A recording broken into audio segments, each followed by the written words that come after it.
Hola Karen, soy el maestro César Castillejos de Paz y me da enorme gusto poder ser tu maestro para la materia de tratados internacionales.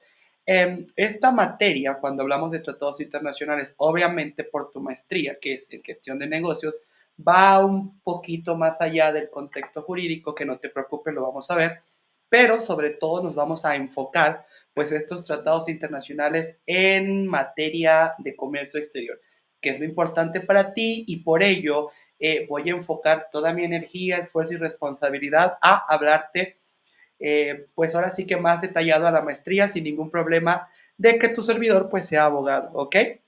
Para eso estamos, para asumir con responsabilidad, en este caso un servidor, la materia.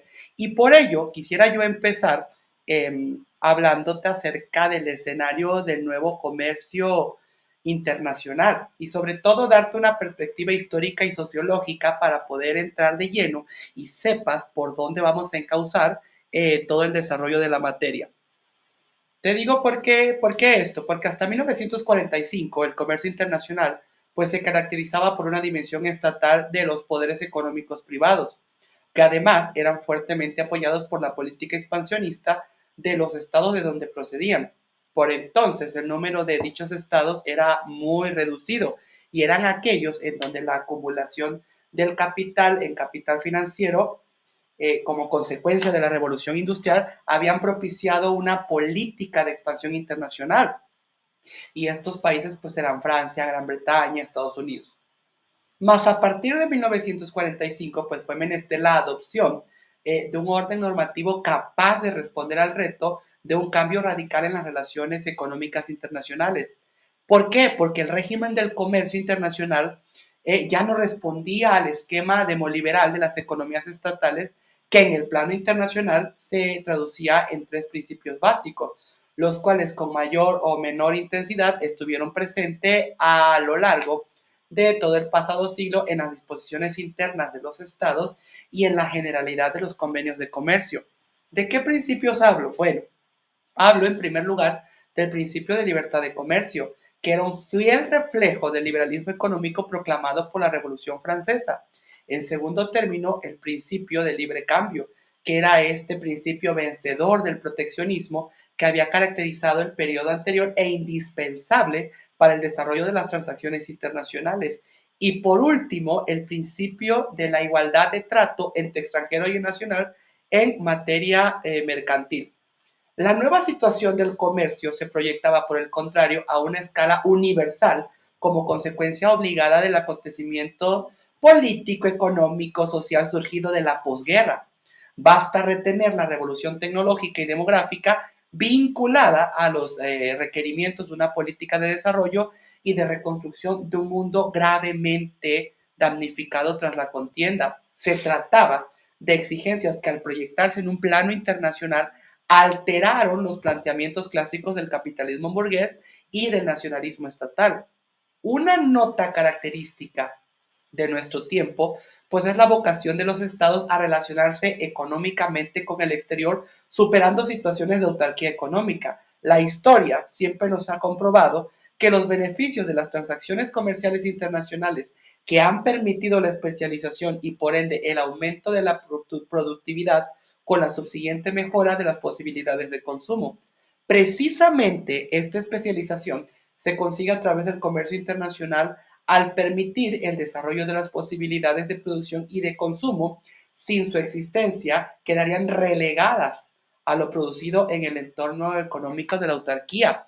Sin la existencia de tal comercio, no solo se limitaría el consumo de los estados, sino que supondría una significativa reducción de los mercados y el freno, obviamente, del desarrollo tecnológico. Este fenómeno de la especialización que se consigue a través del comercio internacional ofrece tres consecuencias de singular importancia. La interdependencia en el mercado de productos con el consiguiente aumento de las exportaciones y las importaciones, la interdependencia en el mercado de trabajo con su secuela de desplazamiento de trabajadores y de profesionales a través de las fronteras y la interdependencia en el mercado de capitales, que implica que el dinero puede invertirse a escala internacional allí donde genere mayores rendimientos. Cualquier economía estatal está relacionada con el resto del mundo por medio de dos manifestaciones relevantes: el comercio de bienes y el servicio y las finanzas. El comercio internacional comprende al mundo entero como campo de actuación y queda, por tanto, bajo la esfera de intervención de organismos internacionales de carácter universal o regional. Por ello, el ordenamiento regulador de esta realidad jurídica de naturaleza transnacional coarta la posibilidad del legislador estatal de determinar con entera libertad las respuestas jurídicas a estas transacciones de acuerdo con su propia concepción de justicia.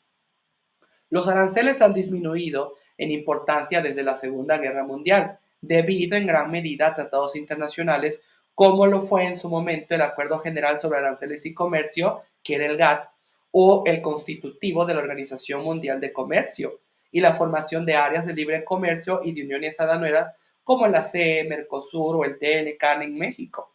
A partir de aquí, en la actualidad, gran número de países hacen más usos de barreras no arancelarias, tales como cuotas, regulaciones sanitarias, higiénicas y otras políticas gubernamentales como métodos de restricción de gobierno.